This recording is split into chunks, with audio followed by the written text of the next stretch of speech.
दोस्तों, आम तौर पर जो पाइल्स या फिर एनल फिशर की समस्या से फीमेल पेशेंट्स मेरे पास आती हैं, उनकी हिस्ट्री में ये पता चलता है कि उनको प्रेगनेंसी टाइम पे कॉन्स्टिपेशन रहा होता है।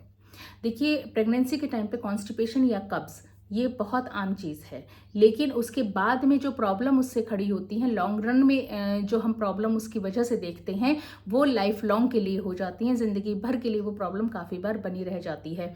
तो उन कंडीशन को, उन सीरियस प्रॉब्लम्स को अवॉइड करने के लिए बहुत ज़्यादा ज़रूरी होता है कि प्रेगनेंसी के दौरान हो रहे कॉन्स्टिपेशन को अवॉइड करना। प्रेगनेंसी के दौरान कॉन्स्टिपेशन से खाली पाइल्स या फिशर जैसी समस्या ही नहीं होती हैं।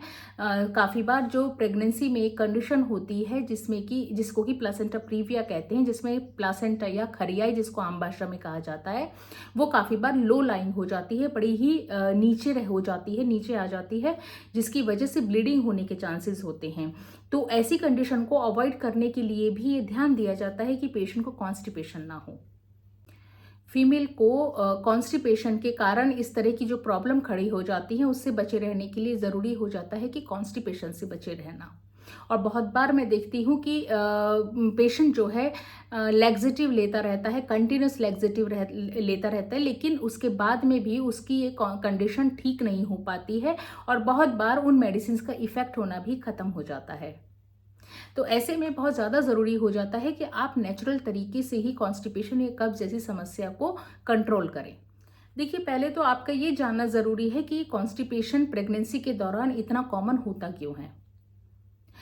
इसकी खास वजह यह है कि जो हार्मोनल चेंजेस फीमेल बॉडी में होते हैं, जो हार्मोन इन्फ्लुएंस में आते हैं फीमेल बॉडी में ड्यूरिंग प्रेगनेंसी, जैसे कि प्रोजेस्टेरोन हार्मोन है, ऐसे हार्मोन के कारण जो है जो इंटेस्टाइनल मूवमेंट होता है, इंटेस्टाइन का जो मूवमेंट होता है वो बड़ा ही स्लो होने लगता है, जिसकी वजह से स्टूल हार्ड पास होते हैं, बहुत ज़्यादा कॉन्स्टिपेशन इसमें होने लगता है। दूसरी जो आम बात है जो वो ये कि जो सप्लीमेंट प्रेगनेंसी के दौरान दिए जाते हैं, जैसे कि आयरन सप्लीमेंट, ये बहुत ज़्यादा ज़रूरी हो जाता है प्रेगनेंसी के दौरान कंटिन्यू रखना, लेकिन इन सप्लीमेंट्स के कारण जो है जो कॉन्स्टिपेशन होने लगता है वो अवॉइड करना बड़ा मुश्किल हो जाता है, स्टूल जो है हार्ड होने लगते हैं। इसके अलावा जो वजह देखने को मिलती है वो ये कि जो हमारी फिजिकल एक्टिविटी जो आम तौर पर नॉन प्रेग्नेंट स्टेट में रहती है, उस प्रेग्नेंट स्टेट में ये फिजिकल एक्टिविटी थोड़ी सी कम होने लगती है, जिसकी वजह से जो अंदर का मूवमेंट होता है, इंटेस्टाइनल मूवमेंट होता है, वो भी धीरे धीरे स्लो होने लगता है, जिसकी वजह से स्टूल हार्ड पास होते हैं। इसके अलावा जो पानी वाटर इनटेक हम नॉर्मल कंडीशन में ले रहे होते हैं, नॉन प्रेग्नेंट स्टेट में ले रहे होते हैं, वही जो हमारा रूटीन होता है वही सेम रूटीन हमारा प्रेग्नेंट स्टेट में भी कंटिन्यू रहता है, जबकि प्रेगनेंसी में वाटर इनटेक थोड़ा सा और बढ़ा देना चाहिए।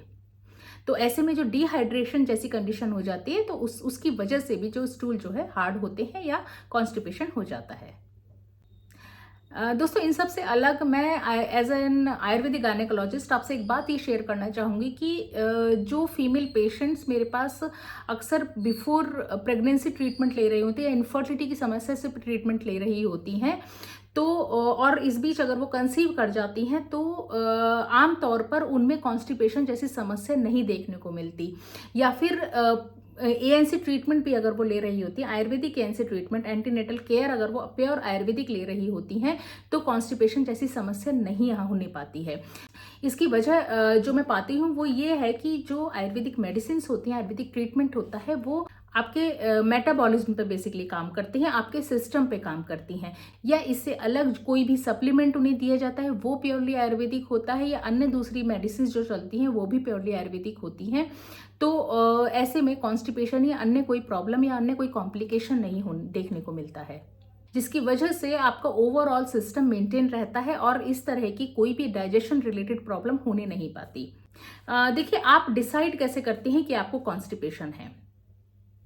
देखिए, आपको सप्ताह में अगर 2 या 3 दिन ऐसे होते हैं कि जब आपने स्टूल नहीं पास किया है या आपको मोशन नहीं हुए हैं, तो मान के चलिए कि आपको कॉन्स्टिपेशन है, या फिर स्टूल पास करते टाइम आपको जोर लगाना पड़ता है, तो वो कॉन्स्टिपेशन की श्रेणी में आता है। इसके अलावा जो स्टूल है वो हार्ड है बहुत ज़्यादा, तो वो कॉन्स्टिपेशन है, या फिर स्टूल पास करते टाइम आपके पेट के निचले हिस्से में दर्द होता है, तो वो कॉन्स्टिपेशन है। तो दोस्तों, वो 4 होम रेमेडीज कौन सी हैं जिनसे कि आप कॉन्स्टिपेशन से छुटकारा पाए रह सकते हैं, चाहे आप किसी भी तरह के ट्रीटमेंट पर हो, उसके साथ में आप ये उपाय करके चल सकते हैं। जो पहली रेमेडी मैं आपको बताने वाली हूँ वो है त्रिफला चूर्ण से रिलेटेड।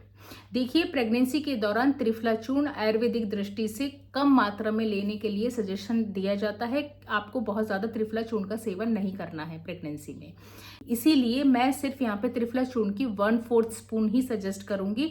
आपको 1/4 चम्मच त्रिफला चूर्ण की लेनी है, आधा चम्मच जो है धनिया बीज लेने हैं और 1/4 स्पून ही इलायची, छोटी इलायची के दाने लेने हैं। उनको सबको तीनों को मिलाकर ग्राइंड कर लेना है और उसे फिर 1 गिलास गर्म पानी में डाल के ढक के रख दो और तकरीबन घंटे 2 घंटे बाद में उस पानी को आप पी सकते हैं। इस तरह से आप दिन में 2 बार कर सकते हैं। ये आपको कॉन्स्टिपेशन किसी भी हाल में नहीं होने देगा। दूसरी जो रेमेडी है, दूसरा जो उपाय है वो है बेल पत्थर का जो फल होता है उससे रिलेटेड है। देखिए, इसके लिए बहुत ही मिक्स्ड ओपिनियन होती है कि प्रेगनेंसी के दौरान बेल को लेना चाहिए या नहीं लेना चाहिए। देखिए, लिमिटेड क्वांटिटी में बेल का कंजप्शन बिल्कुल भी हार्मफुल नहीं रहता है प्रेगनेंसी में। तो ऐसे में आप जो बेल फल का जो गूदा होता है उसको उसकी तकरीबन 3 चम्मच की मात्रा आप आधा चम्मच गुड़ के साथ मिक्स करके शाम के वक्त डिनर से पहले उसको कंज्यूम कर लें और उसके बाद थोड़ा सा गुनगुना पानी पी लें। ऐसा आप डेली बेसिस पे आप करेंगे, आपको कॉन्स्टिपेशन ये नहीं होने देगा।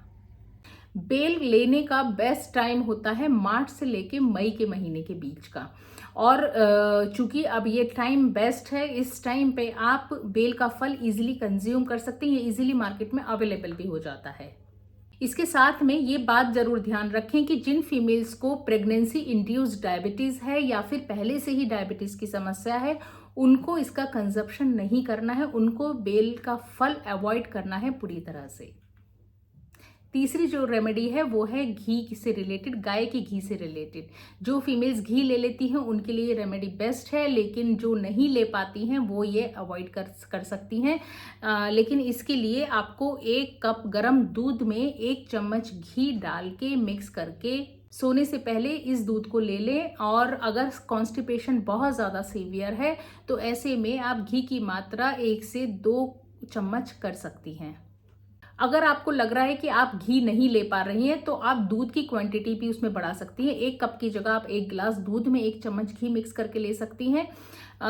इस चीज़ का ध्यान रखें कि घी जो है पिघला हुआ हो, सॉलिड घी उसमें ना डालें वरना घी की मात्रा बहुत ज़्यादा हो जाएगी। तो आप 1 चम्मच पिघला हुआ घी उसमें मिक्स कर सकती हैं। इसके साथ में अगर आप घी मिक्स किया हुआ दूध ले पाती हैं तो प्रेगनेंसी मेंटेन करने के लिए भी ये बहुत अच्छा उपाय है। चौथा और आखिरी उपाय है सौंफ बीज से रिलेटेड। तो सौंफ के बीज को आप 1 चम्मच की मात्रा में लेंगे और वो बीज भुने हुए हों, रोस्टेड हो, ड्राई रोस्टेड हो। उस बीज को आप या तो पाउडर भी कर सकती हैं या ऐसे ही आप कंज्यूम कर सकती हैं और उसके बाद आप गुनगुना पानी पी लें। बेसिकली जो सौंफ होता है वो आपके डाइजेस्टिव एंजाइम्स को सीक्रेट करता है जो आपके कॉन्स्टिपेशन की समस्या को रिलीव करने में मदद करेगा। ये उपाय जो है आपको लैक्सेटिव लेने से बचाए रखेंगे। बाकी ऑलरेडी आप प्रेगनेंसी में इतनी मेडिसिन ले रही होती हैं, उसके साथ में सिर्फ ये उपाय कीजिएगा, आपको अलग से कॉन्स्टिपेशन के लिए मेडिसिन लेने की आवश्यकता नहीं पड़ेगी और साथ ही आपकी बॉडी उन मेडिसिन के लिए हैबिचुअल भी नहीं होगी। तो कोशिश कीजिए ये सिंपल से उपाय आप अपने रूटीन में शामिल कर लें और अपनी इस समस्या से बचे रहें। दोस्तों, ये जो चारों उपाय मैंने बताए हैं, इनके साथ में आप एक तो वाटर कंजप्शन अच्छा रखेंगे, पानी का इंटेक आप अच्छा रखेंगे। दूसरा, जो नेचुरल फाइबर होते हैं जो फलों और सलाद के रूप में आपको मिलते हैं वो आप ज़्यादा से ज़्यादा लेंगे। फल और सलाद आप अपने डाइट में ज़रूर शामिल करेंगे। सलाद आप नॉर्मली खाने से पहले अच्छी मात्रा में ले लें। फल भी आप तकरीबन 11-12 बजे के आसपास फल का कंजप्शन अच्छा रखें और इसके अलावा गाय का दूध आप रेगुलर बेसिस पे लेते रहें। तो इस तरह की कुछ छोटी छोटी चेंजेस से भी आपकी समस्या दूर रह सकती है। तो दोस्तों, अगर आपको ये वीडियो पसंद आया तो लाइक कर लीजिए, अपनों के साथ शेयर कर लीजिए। चैनल पर अगर नए हैं तो चैनल को सब्सक्राइब कर लीजिए। तो चलिए मिलते हैं अब नेक्स्ट वीडियो में किसी नई इन्फॉर्मेशन के साथ में। तब तक के लिए stay healthy, stay happy, take care, bye bye.